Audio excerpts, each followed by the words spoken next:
Yo, what's going on, guys? Sardine here. Before we start the video, I just want to apologize for this video being a little late than it should have. I've really procrastinated on this video, and I don't know why. Uh, but I just thought I'd let you know that this video should be a lot, or should have been out a lot earlier than the date it's out now. But so the stuff I'm talking about in this video is a little dated. Um, there's some more points I could make now, but so this is right after I had finished Cyberpunk Edgerunners. So this is like the 13th or 14th of September. So I hope you guys enjoy. Peace. Yo, what is going on, guys? Sardine here, and today I'm gonna be talking about the Cyberpunk anime, Cyberpunk Edgerunners, that came out 2 days ago on the 13th. And I just want to talk about it, just give my review of it. I wasn't going to make this video since um, I saw Critical's video on it. Moist Critical, if you don't know who he is, then you're living under a rock. But he made his video about it, his Moist meter, and he made all the points that I was going to make in this video.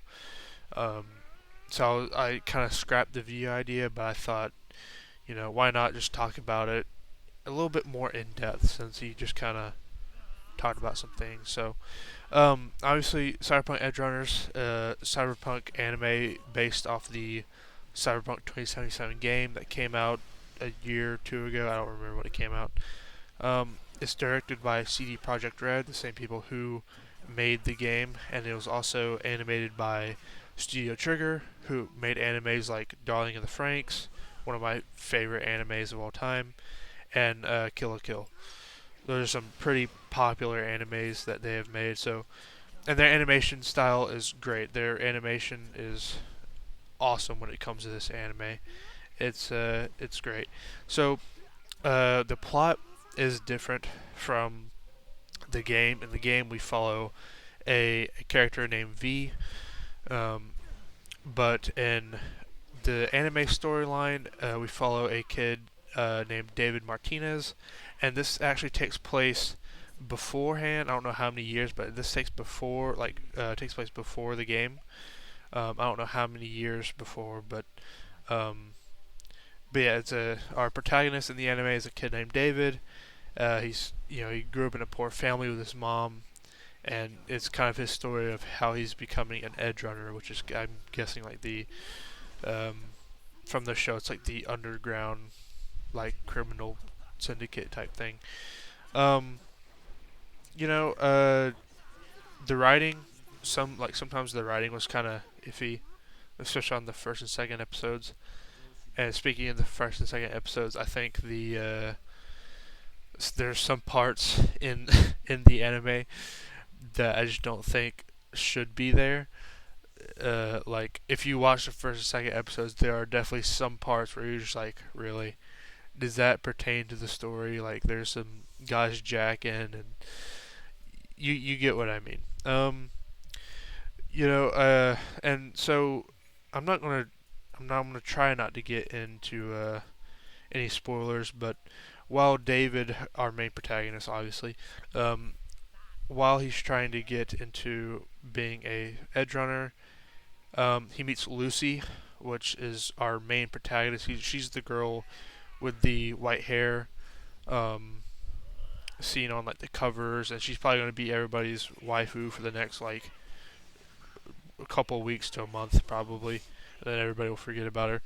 Anyway, but she's the white-haired girl. She introduces um, our protagonist to the main group that we're going to be following during the anime. I'm not going to say any of the names of of the characters that we do meet, just if people consider those spoilers. So I'm not going to tell you those names. Um, I think the characters, though, are written very well. It's like each character has their own personality. It's not like your typical anime where uh, you know every anime is just like the same dialogue, the same stuff. It's like this anime and its characters have it like their own genre. It's kind of cool. Like all the characters, like the big muscle dude, he has his like he's they're all different and they seem like real people that you can like converse with. Is what I'm trying to get. They don't feel like generic anime characters that you would see in like a shonen anime. Um, uh, at first, I didn't. Let's just we're gonna go talk about the anime count or the anime count. Yes, the anime count. No, the episode count. Um, before I watched this, if you watch my other video, I mentioned that it was only going to be 10 episodes, and at the time I didn't like the fact that it was only going to be 10 episodes. I understood it was a short story, but I thought this anime is going to be great. They could have so much potential in making this um, so much better, and I think they should extend it. But after watching it, I think 10 episodes was like the perfect length for an anime like this. They started it off well. There are some parts in it where it seems kind of rushed, just because they only had 10 episodes to work with. Um, I couldn't find their budget for this anime online. I was gonna look. I looked at that yesterday, but I couldn't find the budget. So I don't know what their budget was, but they only had 10 episodes to fit all the story into into 10 episodes, and it felt like they wanted to get so much out in like for the characters, for the story, but they kind of couldn't because of their 10 episode like limit. And in towards like the middle and like, end of the anime, there's a time jump. Now I think they did the time jump great, but I definitely think they miss out on like crucial details. Like there are some parts that get revealed later, um, that like you're like, oh, I wish I could have seen David and this other character do that, uh, so we can see like how they got like in this situation in the first place. But because of that time jump, we don't really get to see any of that. Um, it's great. The ending is very emotional. I think the the anime has like a Kami ga Kill. Um, like the ending is kind of like that show. If you've ever seen it, I'm not gonna say what it's like, but if you've ever seen that show, then you know what I'm talking about. It's a very Akame ga Kill situation. This anime is basically a short version of that set in a different universe. If you've seen the anime, you know what I mean. You know what I'm talking about. So all in all, I think I would give this about an 8 out of 10. I would give it a 10 out of 10, but I think I can't I can't bring myself to put it over something like Attack on Titan or Darling of the Franxx or like Hunter x Hunter, who they have multiple seasons, and then in each season they work so hard to put in like all their time and effort into each one of those seasons. And if they had maybe 24 episodes, and then multiple seasons, I think they definitely um, this would definitely be in like my top 5, maybe top 10, if that was the case. I'm not saying the anime is bad. I think it's great. I think it is actually would be like a good starting anime for any of those people who like they want to start watching anime. I think this is a good start, for like those who want to watch.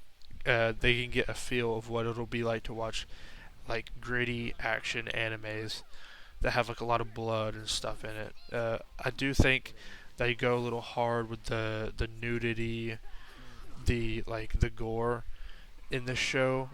But then again, you have to think it's cyberpunk. They don't really care. But I definitely, if you're under the age of like 13, I definitely would not watch this, just because there are some things that are just like, dude, what the fuck? Like, why they really went hard on it. Like there are some parts where it's just like, you got one of the main protagonists, like one of the girls, and she just comes out of the tub like butt ass naked. Her pussy's popping out, like her tits are popping out, like everything's out, and they don't blur anything. They don't care. They did not care, and obviously with CD Projekt Red directing it, obviously they were gonna have stuff like that. But yeah, I'd give it an 8 out of 10, just for the fact that I don't I would, even though I took back what I said about the whole 10 episodes thing. I would have liked it to have been longer, because this anime has so much potential, but I don't think it's going to get renewed for a second season. And if you watch the show, you'll see why I don't think it'll be renewed for a second season. I think there could be like a short sequel, like a 1 or 2 episode sequel, um, for Lucy, and you'll see why if you watch the end. I'm not going to try to spoil anything, obviously, but I think they could have like a sequel for Lucy at the end there. But yeah, I hope you guys enjoyed. Again, just wasn't going to make this video just for the fact that Moist Critical, I made literally every point that I made in this video, and I just didn't want to seem like I was kind of ripping off his points. But I just thought I'd make it, and hope you guys enjoyed, and I'll see you next time. Peace.